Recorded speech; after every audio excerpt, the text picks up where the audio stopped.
সবাইকে শুভ সময়। যুক্তরাষ্ট্রের রাজধানী ওয়াশিংটন ডিসি থেকে প্রতিদিনকার মতন আমি দস্তগীর জাহাঙ্গীর। আমি আমন্ত্রণ জানাচ্ছি বীর মুক্তিযোদ্ধা ফজলুর রহমান আপনাকে আমাদের এই আজকের আয়োজনে আমাদের আমন্ত্রণ গ্রহণ করার জন্য আপনাকে ধন্যবাদ জানাচ্ছি। 5ই আগস্টের পর থেকে আজ পর্যন্ত মুক্তিযোদ্ধাদের বাংলাদেশের বিভিন্ন স্থানে অপমান ও অবমাননা করা হচ্ছে, তা নিয়ে আপনার অভিমত কি? যারা বলে বঙ্গবন্ধু শেখ মুজিবুর রহমানকে যারা আজকে ফেসিস্ট বলে, আমি খালি হাসি। ইতিহাস একদিন প্রমাণ করবে এই লোকটা যদি ফেসিস্ট হইতো তাহলে তো ওই সামরিক বাহিনীর ঘেরোয়ার মধ্যে থাকতো কোন জায়গাতে যেখানে তার কেশাগ্র স্পর্শ করার কোনো সাহস কোনো খুনির হতো না। কিন্তু বাঙালি জাতিকে বিশ্বাস করতে বলিয়া একটা সাধারণ প্রাইভেট বাড়িতে যেখানে ঢিল মারলে পরে তার মাথার উপরে পড়বে সেইখানে থাকতেন বাঙালিকে বিশ্বাস করে। এত যদি অপরাধ প্রবণ মানুষ হইতেন আর ফেসিস্ট হইতেন তাইলে কি 32 নম্বরে এই বাড়িটাতে ঘুমাইতেন? কারণ এখন একদল লোক 54 বছর পরে আইছে। 54 বছর আগে যারাই ক্ষমতায় আসুক, বিএনপি আসুক, জাতীয় পার্টি আসুক, আওয়ামী লীগ আসুক, জিয়াউর রহমান আসুক, এরশাদ আসুক, বেগম খালেদা জিয়া আসুক, হাসিনা আসুক, যে আসুক, 54 বছরের প্রত্যেকেই স্বাধীনতাকে স্বীকার করেই মুক্তিযুদ্ধকে স্বীকার করেই দেশ পরিচালনা করছে ভুল শুদ্ধ মিলায়া। কিন্তু এখন এমন একটা অবস্থার মধ্যে আসছে 5ই আগস্টের পরে আমরা দেখতে পাচ্ছি এই দেশ আর বাংলাদেশ না। বাংলাদেশকে আর এখন স্বীকার করতে চায় না যারা দেশ চালাচ্ছে। প্রথম তো বলেই ফেলছিল 71-এ কোনো যুদ্ধ হয় নাই, 71-এ বাইরে একটা গন্ডগোল হয়েছে, এটা বাদ দাও। আসল মুক্তিযুদ্ধ হয়েছে 47 আর 24-এ। কিন্তু আমাদের মতো হতবাগা ফজলুর রহমানরা যখন হাত তুল্লা কইছি মরি নাই রে, এখনো জীবিত আছি রে রাজাকারের বাচ্চারা, মরি নাই। মুক্তিযুদ্ধ কিন্তু 71-এ হয়েছিল। আমার মায়ের ইজ্জত গেছিল, আমার বাবার সন্তান বর্ডারে পরে যুদ্ধ করে মারা গেছিল, সেই বাবার সন্তানকে কিন্তু বর্ডারে কবর দিয়ে এসেছি, মরি নাই এখনো। রক্তের সাগর সৃষ্টি ছিল পৃথিবীতে, এত কম সময়ে এত রক্ত কোন জাতি তার স্বাধীনতার জন্য দেয় নাই, বাঙালি জাতি 71-এ যা দিছে। কাজেই যারা মুক্তিযুদ্ধকে অস্বীকার করে তারা ওই যে মুক্তিযুদ্ধের বিরুদ্ধে যারা পাক বাহিনীর সাথে হাত মিলায় করছিল, আমি বলি তারা আলবদর রাজাকার অথবা আলবদর রাজাকারের সন্তান। এই কথা বললে পরে আমার নামে হাজার হাজার গালি আসে, এত গালি আসে যেটা টলারেট করতে পারে না কোনো মানুষের, কিন্তু আমি টলারেট করি। আমাকে ডাকে মৌলবীরা ওয়াজ করে কয়, ফজু পাগলারে চিনেন? আমার নাম নাকি ফজু পাগলা। ইউটিউবে জামাত শিবিরের কর্মীরা বলে ফজু পাগলারে চিনেন? আমি ফজু পাগলা। আমি তাদেরকে বলি হয় আমি ফজু পাগলা। আমি কিসের পাগলা জানো? আমি হইলাম মুক্তিযুদ্ধের পাগল,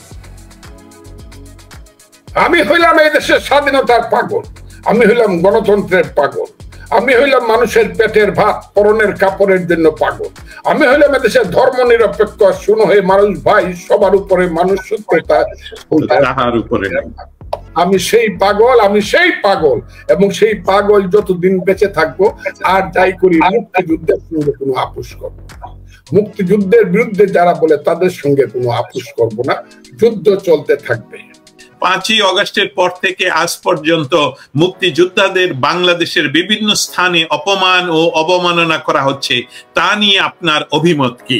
যে আপনি তো ইতিমধ্যে অভিমত একটু জানিয়েছেন, তা আমি আরো কিছু প্রশ্ন অথবা আমরা যেতে জানতে চাই আপনার কাছ থেকে। সেটা হলো, প্রথমেই শুরু করব ডক্টর ইউনূস, যার আমি একজন সাংবাদিক হিসাবে আমি অনেক ঘাটাঘাটি পড়াশোনা করে খুঁজে পাইনি 71 সন থেকে আজ পর্যন্ত রাজনৈতিকভাবে বা অন্য কোনো ভাবে বাংলাদেশের জন্য এই ডক্টর ইউনূসের কোনো অবদান আমি খুঁজে পাইনি। যদিও উনি শান্তিতে নোবেল বিজয়ী, যেটা হয়তোবা অনেকেই মনে করেন যে এটা আমাদের গৌরবের বিষয়। কিন্তু গত পরশুদিন আল জাজিরাকে দেয়া বক্তব্যে তিনি যেটা বলেছেন, তিনি বলেছেন যে সংস্কার যদি কম হয় তাহলে নির্বাচন ডিসেম্বরের মধ্যে হবে, আর সংস্কার যদি বড় হয় তাহলে নাকি নির্বাচন করতে হবে জুন মাসের মধ্যে।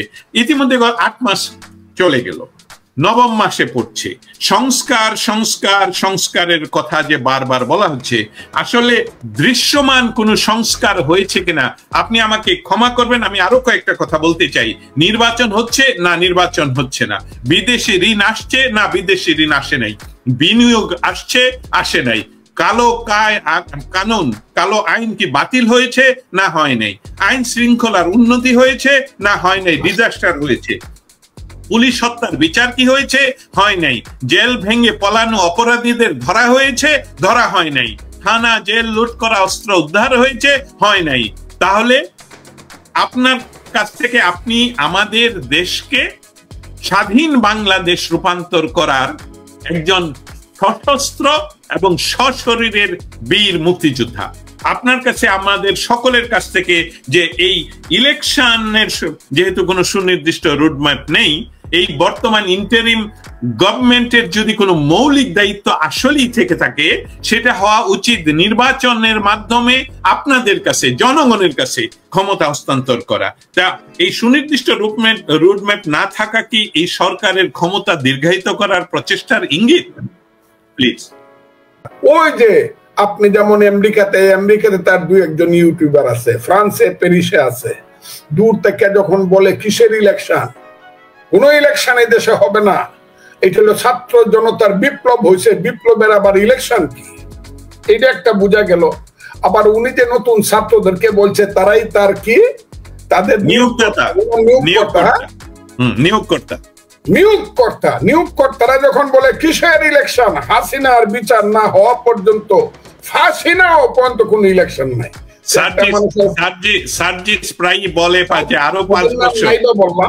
ওই যে নিয়োগকর্তাকে মানুষের তাদেরকে অনেক কথা বলে, ওই যে এনসিপি ন্যাশনাল চিটার পার্টি বলে, কেউ ক্রিমিনাল পার্টি বলে, ক্রিমিনাল পার্টি বলে, ন্যাশনাল ক্রিমিনাল বলে। আমি এটা বলতে চাই না, তবে আমি এটাকে বলি ন্যাশনাল চিলড্রেন পার্টি, চিলড্রেন এটা ভালো বলেছেন, খুব চিলড্রেন পার্টি। এই ছেলেপেলেদের পার্টি যখন বলে কিসের ইলেকশন, হাসিনার ফাঁসি না হইলে ইলেকশন যারা চাবে এরা হইলো বিশ্বাসঘাতক ভারতের দালাল।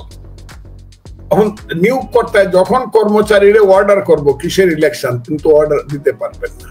আর এর পিছনে একটা কালো শক্তি আছে, যে শক্তিটা রাতের আধারে হাঁটে 54 বছর যাবত। 1971 সনে পরাজিত হয়েছিল সেই শক্তিটি, যখন বাঙালি জাতির মুক্তিযুদ্ধ শুরু হয়েছিল।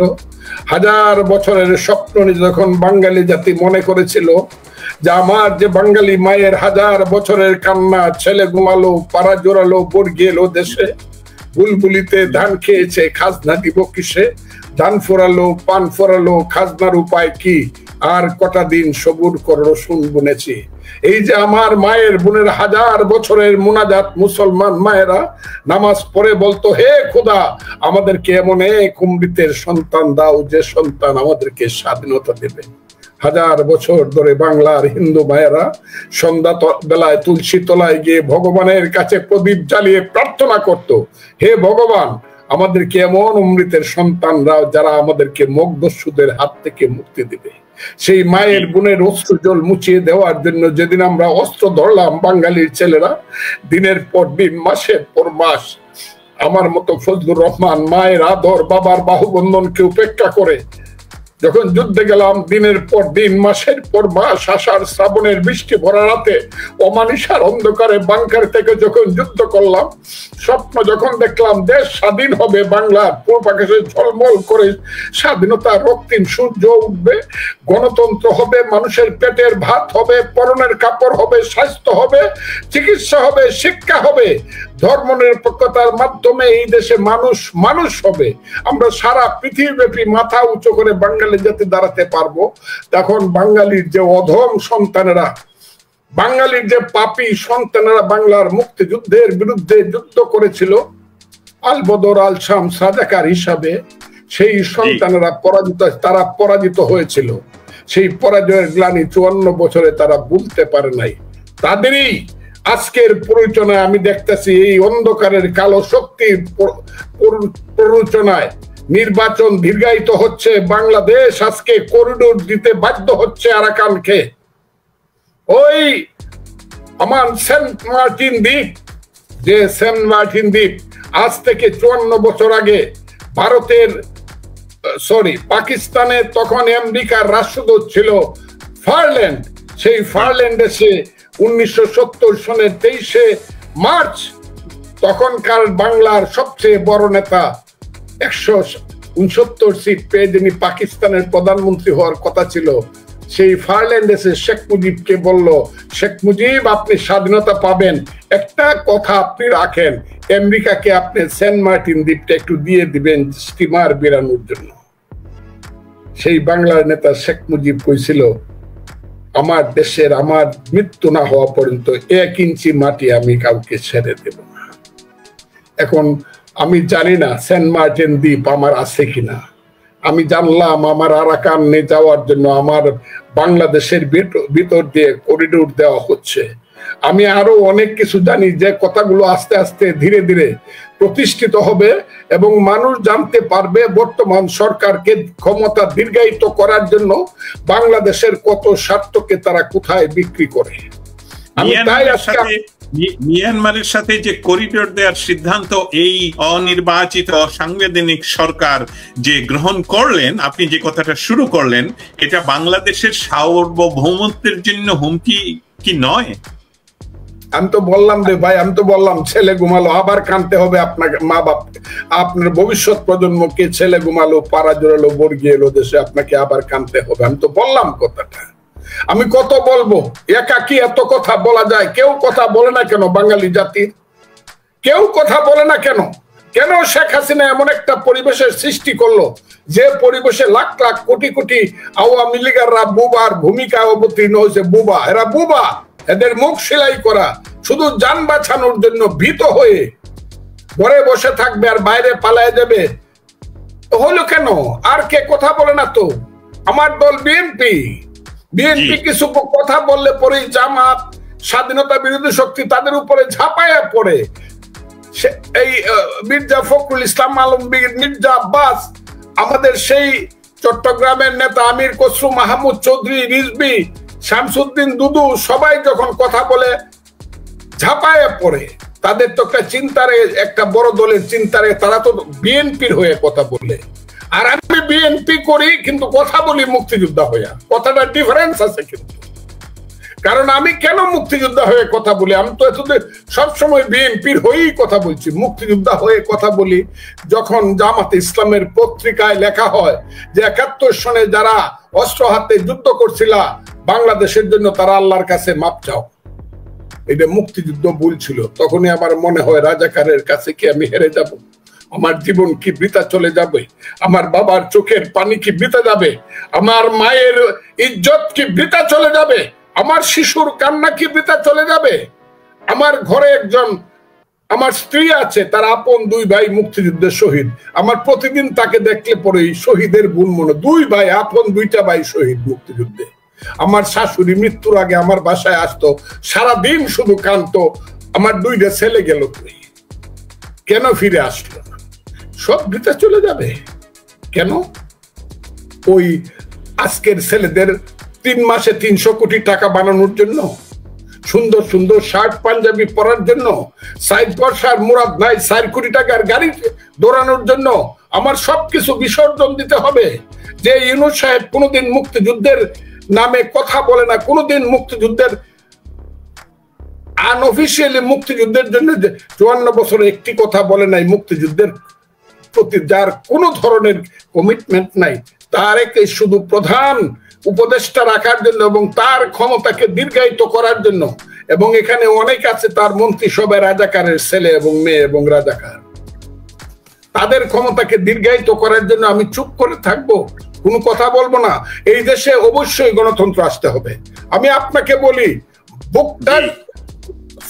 বুকটা কি বলবো, বন্ধ হয়ে যাবে নিঃশ্বাস। আমি কয়েকদিন আগে দেখা একটা লাইব্রেরি থেকে বই নিয়ে যাওয়া হয়েছে।